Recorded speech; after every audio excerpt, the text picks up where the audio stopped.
bersama dengan saya PS John George Nicholas dalam program Gempa yang adalah singkatan dari Gerakan Meneliti Penulisan Alkitab. Hari ini saudara kita akan mempelajari satu topik yang menarik. Apakah semudah diucapkan orang dapat masuk surga? Karena semua orang klaim dia masuk surga dari agama apapun, dari keyakinan apapun meyakini bahwa mereka pasti masuk surga sesuai keyakinannya. Bagaimana dengan kita di dalam kekristenan? Apakah masuk surga semudah saudara mengucapkannya dengan bibir sehingga semua orang Kristen pasti masuk surga? Mari kita lihat satu perikop di dalam Yohanes 3 ayat yang ketiga dan seterusnya, yang berbunyi,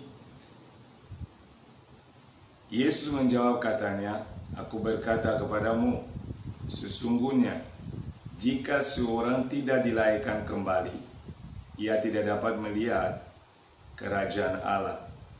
Kata Nikodemus kepadanya, "Bagaimanakah mungkin seorang dilahirkan kalau dia sudah tua? Dapatkah ia masuk kembali ke dalam rahim ibunya dan dilahirkan lagi?" Jadi saudara, di sini kita melihat satu percakapan antara Nikodemus yang merupakan orang Farisi dan pemimpin agama Yahudi. Saudara bisa menemukannya di ayat yang pertama dan yang kedua.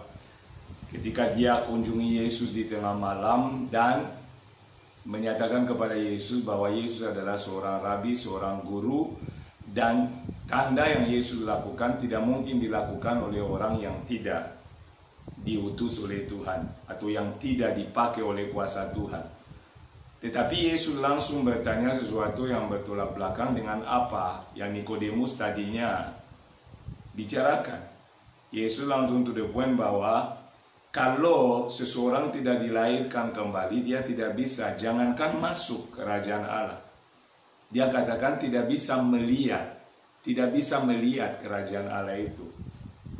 Sehingga Nikodemus yang adalah seorang pemimpin agama dalam agama Yahudi, Nikodemus bertanya kepada Yesus, bagaimana mungkin itu terjadi? Apakah harus orang Nikodemus yang sudah tua kembali masuk rahim ibunya sehingga dilahirkan untuk kedua kali? Nikodemus punya adalah seorang pemimpin agama, seorang rabi atau guru, tidak memahami hal demikian. Kenapa saudara? Itu membawa kita mengerti bahwa seorang pemimpin agama, seorang pendeta, seorang pastor belum tentu mengerti hal-hal rohani. Belum tentu. Kenapa saudara? Nikodemus adalah seorang rabi, seorang yang mengajar. Dia adalah pemimpin di dalam agama Yahudi. Tetapi dia pun tidak memahami perkataan Yesus. Artinya untuk memahami hal-hal tentang keilahian tidak cukup pengetahuan secara ilmiah akademik. Sehingga kita perlu terus-menerus menggali firman Tuhan untuk mencari makna dari setiap perkataan firman Allah. Sehingga kita dapat memahaminya, karena tentunya dengan memahami baru kita bisa melakukan atau menjalani dalam kehidupan sehari-hari. Jadi Yesus berkata, untuk melihat saja, orang tidak akan bisa melihat kerajaan Allah itu kalau tidak dilahirkan kembali. Pertanyaannya, kalau demikian, apakah segampang itu orang masuk ke dalam kerajaan Allah, apalagi mengklaim pasti masuk surga? Ini menjadi perenungan buat kita, sehingga Yesus memberi sebuah syarat yang penting untuk saudara dan saya dapat dilahirkan kembali untuk masuk dalam kerajaan surga. Di sini dikatakan, saudara, kalau lihat di ayat yang ke-5, Yesus menjawab pernyataan Nikodemus tadi, pertanyaan Nikodemus tadi dengan berkata, jawab Yesus, "Aku berkata kepadamu, sesungguhnya jika seorang tidak dilahirkan dari air dan roh, ia tidak dapat masuk ke dalam kerajaan surga." Jadi Yesus memberi penjelasan yang lebih rinci tentang kelahiran baru di ayat yang ke-5 ini. Dia katakan jika seseorang tidak dilahirkan dari air dan roh, dia tidak dapat masuk. Kali ini Yesus menggunakan kata masuk. Sebelumnya Yesus menggunakan kata melihat kerajaan Allah itu. Melihat artinya sesuatu yang terang bagi kita, sesuatu yang nampak buat kita. Tetapi orang tidak dapat melihat sesuatu yang mereka tidak pahami dengan jelas. Maka kelahiran baru yang dibahas oleh Yesus di ayat 3, Nikodemus yang adalah seorang pemimpin agama belum mengerti akan hal itu. Kalau dia belum mengerti bagaimana dia dapat mencapai hal itu, kalau dia tidak mengerti atau menjalaninya, maka Yesus di ayat 5 menjelaskan bahwa dilahirkan kembali itu adalah dilahirkan dari air dan roh. Pertanyaannya adalah apa maksudnya dilahirkan dari air dan roh? Dalam hal ini banyak penafsiran selama ini. Orang menyatakan dilahirkan dari air adalah dibaptis, dilahirkan dari roh artinya dipenuhi dengan Roh Kudus, dibaptis Roh Kudus. Tetapi saudara, jangan kita buru-buru untuk menganalisa. Kita akan melihat penjelasan itu karena Yesus menyatakan penjelasan itu dari tahap ke tahap. Maka pewahyuan itu kadang-kadang progresif, saudara. Maka kita dipanggil, kita dianjurkan untuk meneliti terus-menerus Alkitab supaya kita dapat memahami dengan utuh firman Tuhan. Oleh karena itu Yesus menyatakan di ayat 3 bahwa orang untuk melihat kerajaan Allah aja, dia tidak mungkin kalau tidak dilahirkan kembali. Nikodemus bertanya kepada Yesus, apakah harus masuk di rahim ibunya kembali? Yesus memberi penjelasan bahwa dilahirkan kembali berbicara lahir dari air dan roh. Lahir dari air dan roh. Untuk memahami lahir dari air dan roh, coba kita baca ayat selanjutnya. Dikatakan di sini ayat 6. Apa yang dilahirkan dari daging adalah daging, dan apa yang dilahirkan dari roh adalah roh. Jadi Yesus memberi penjelasan lagi lebih dalam tentang dilahirkan dari air dan roh. Dia menggambarkan dilahirkan dari air berhubungan dengan dilahirkan secara daging. Artinya kelahiran secara jasmani. Seperti saudara dan saya lahir dari seorang ibu. Itu adalah lahir dari air. Kenapa? Di sini ada air mani seorang laki-laki yang masuk di dalam rahim seorang perempuan sehingga ketemu telur dan dibuai satu anak. Dan anak ini mengambil dengan waktu rupa daging. Maka dikatakan lahir dari air adalah kelahiran yang berhubungan dengan daging. Dan dia katakan lagi, dan apa yang lahir dari roh adalah roh dengan R kecil. Artinya begini saudara, setelah saudara lahir pertama dari seorang ibu, jadi manusia seperti hari ini kita adalah manusia. Selanjutnya saudara akan perlu lahir dari roh. Jadi roh yang melahirkan saudara itu adalah kelahiran yang tidak kelihatan oleh manusia. Kalau kelahiran fisik dapat dilihat dan pasti dilihat. Sehingga orang bisa menyatakan ini anak laki-laki, ini anak perempuan. Ini anak cacat, ini anak yang lain normal. Tetapi kelahiran dari roh tidak bisa dilihat dengan kasat mata. Kenapa? Terjadi secara rohani. Maka tidak bisa juga dipahami secara lahiriah, tetapi secara rohani. Kenapa saudara? Dilanjutkan di ayat 7. Yesus berkata, janganlah heran. Janganlah engkau heran karena aku berkata kepadamu, kamu harus dilahirkan kembali. Jadi Yesus menekankan di ayat 7 ini bahwa dilahirkan kembali adalah mutlak syarat untuk bisa seseorang akses yang namanya surga. Mutlak, tidak ada cara lain, tidak ada jalan lain. Harus dilahirkan kembali supaya saudara dapat mengakses kerajaan Allah. Ayat 8 dia memberi gambarannya tentang lahir dari air dan roh. Angin bertiup kemana ia mau dan engkau mendengar bunyinya. Tetapi engkau tidak tahu dari mana ia datang atau kemana ia pergi. Demikianlah halnya dengan tiap-tiap orang yang lahir dari roh. Jadi Yesus menjelaskan dengan terang benderang bahwa lahir dari air dan roh bukan bicara tentang baptisan atau baptisan Roh Kudus. Bukan. Tetapi lahir dari air bicara kelahiran secara fisik, secara jasmani. Dan lahir dari roh, saudara, adalah dilahirkan oleh Allah yang adalah roh itu. Jadi itu tidak bisa dilihat secara kasat mata. Maka dia ambil contoh angin yang datang dan pergi tanpa kita tahu arahnya kemana, tidak bisa melihat. Tetapi dampaknya dapat dirasakan ketika ada angin. Cuaca jadi sejuk, atau kita lihat pohon-pohonan itu daunnya mulai agak goncang-goncang, sehingga kita tahu ada angin yang kencang atau angin yang tidak kencang. Bahkan ketika kita tidak merasakan, tetap ada angin. Makanya kita hirup angin itu untuk bisa hidup. Jadi lahir dari air dan roh bukan tentang yang namanya baptisan air atau baptisan Roh Kudus, tetapi seseorang untuk lahir kembali tentunya seharusnya sudah lahir lebih dulu secara fisik. Maka kita semua lahir dari seorang ibu. Ketika kita lahir dari seorang ibu, kita telah lahir secara jasmani, itu yang disebut lahir dari air. Tetapi lahir dari roh akan terjadi ketika saudara saya oleh anugerah Tuhan dijamu oleh kuasa Roh Kudus, sehingga saudara dan saya diubahkan oleh Tuhan, artinya diperbarui, sehingga saudara dan saya menjadi pribadi yang baru. Maka dikatakan oleh Alkitab bahwa yang lama telah berlalu, sesungguhnya yang baru telah datang. Itu adalah syarat mutlak untuk masuk surga.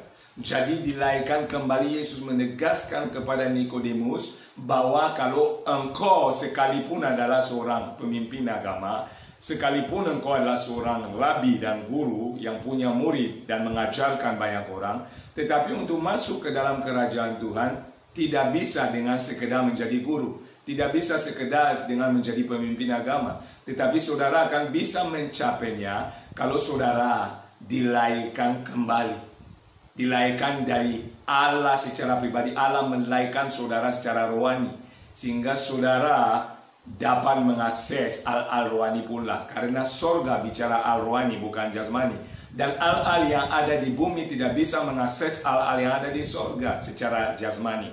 Coba kita lihat membuktikan hal ini di ayat 9. Nikodemus menjawab, katanya Nikodemus lagi belum mengerti, dia tanya kembali. Setelah mendengar penjelasan Yesus, Nikodemus pun perlu mengetahui sesuatu yang lebih dalam.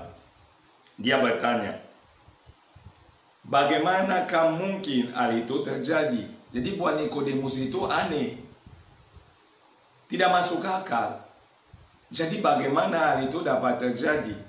Yang bagusnya Nikodemus tidak gengsi, dia bertanya. Itu yang disebut juga meneliti, saudara. Dia mencari tahu, dia mau menggali pertanyaan dan jawaban Yesus tadi.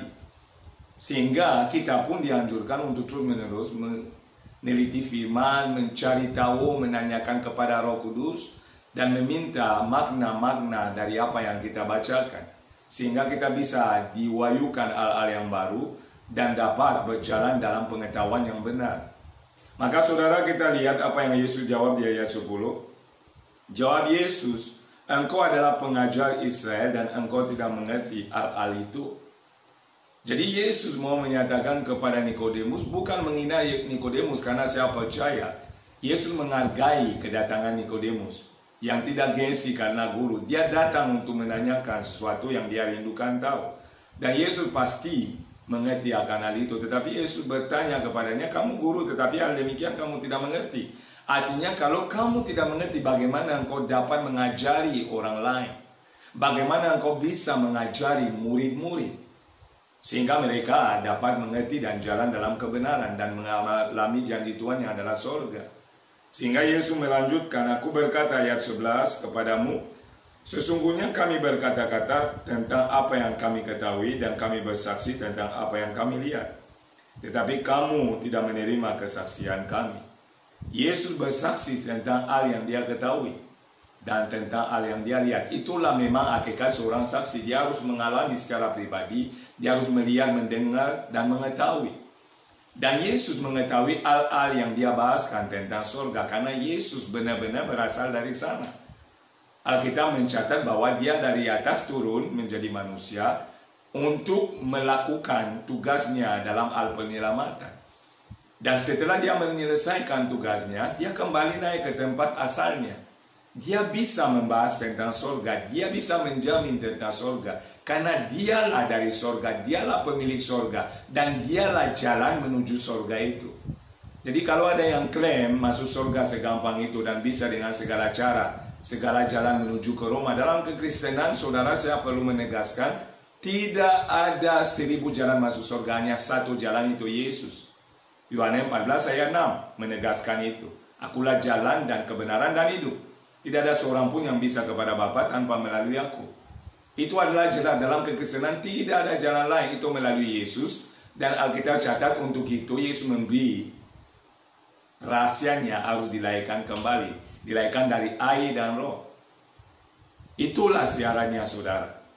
Dan di sini Yesus memberi penjelasan bahwa dia bersaksi tentang apa yang dia lihat. Maka saudara, itu pelajaran buat kita, jangan menyaksikan apa yang kita tidak mengetahui. Jangan menyaksikan sesuatu yang tidak kita lihat. Jangan menyaksikan sesuatu yang tidak kita dengar secara pribadi. Dibilang aja katanya, tidak boleh. Saksi itu adalah orang yang melihat, mendengar, mengalami. Dan ayat 12 Yesus tutup dengan berkata, kamu tidak percaya waktu aku berkata-kata dengan kamu tentang hal-hal duniawi. Bagaimana kamu akan percaya kalau aku berkata-kata dengan kamu tentang hal-hal surgawi? Jadi dengan jelas kita memahami bahwa kelahiran fisik bisa kita bicara karena kita mengetahui, kita percaya karena mata kita lihat. Tetapi Yesus berkata kalau hal-hal saja tentang kelahiran kembali, Sia cerita dan orang tidak percaya, orang menghina, orang mengejek. Di zaman kita ini, semua orang persalahkan, persoalkan, bahkan mengetawakan, menjadikan lelucon. Dia berkata kalau hal demikian aja kamu tidak percaya, padahal itu hal yang kamu akan lihat secara jasmani. Bagaimana kamu akan percaya ketika dia bahas tentang sorga, tentang kehidupan kekal, tentang hal-hal yang belum kelihatan oleh saudara dan saya.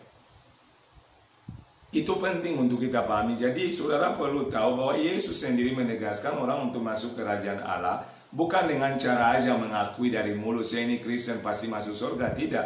Dia harus ada syarat mutlak, dilahirkan kembali. Dan dilahirkan kembali berbicara dilahirkan dari air dan dilahirkan dari roh. Dilahirkan secara jasmani seperti saudara dan saya dari rahim seorang ibu, dan saudara dilahirkan oleh Allah, oleh kuasa Roh Kudus di dalam Kristus Yesus. Ia adalah satu-satunya jalan dan akses menuju surga. Dari mana Yesus bisa menyatakan demikian? Coba lihat ayat yang ke-13. Tidak ada seorang pun yang telah naik ke surga selain daripada dia yang telah turun dari surga, yaitu anak manusia. Anak manusia itu adalah Yesus sendiri. Dia berkata tidak ada yang pernah naik ke surga selain dia yang telah turun. Dia adalah pemilik surga, dia turun demi penebusan saudara dan saya. Dan setelah melaksanakan tugasnya, dia kembali naik ke surga. Dan siapapun yang mau mengakses surga itu harus melalui Yesus sendiri. Harus melalui kelahiran baru. Dan kelahiran baru tidak ada lain selain di dalam Kristus Yesus. Dalam iman kepada Yesus Kristus, saudara dan saya dapat dilahirkan kembali. Dan itu terjadi oleh anugerah Tuhan melalui kuasa Roh Kudus seperti tertulis dalam 1 Korintus 12 ayat 3 bahwa saudara tidak mungkin tahu Yesus adalah Tuhan tanpa karya atau kuasa Roh Kudus yang menyatakannya. Oleh karena itu saudara yang sudah mengalami kelahiran baru, karena yang mengetahui saudara mengalami atau tidak saudara sendiri, karena tidak nampak di mata. Walaupun kita akan melihat ke depan ada tanda-tanda orang yang sudah dilahirkan kembali. Ada tanda yang nyata yang akan muncul. Tetapi sementara saudara yang sudah dilahirkan kembali, yang sudah beriman kepada Yesus, saudaralah yakin bahwa saudara adalah bagian surga itu. Tetapi ia harus memastikan saudara sudah lahir kembali. Bukan hanya mengikut-ikutan orang menyatakannya. Itulah yang kita bisa pelajari. Apakah semudah itu masuk surga? Ternyata seorang guru agama, seorang pemimpin agama pun tidak mengetahuinya. Tetapi saya meyakini Nikodemus tadinya tahu dia akan masuk surga.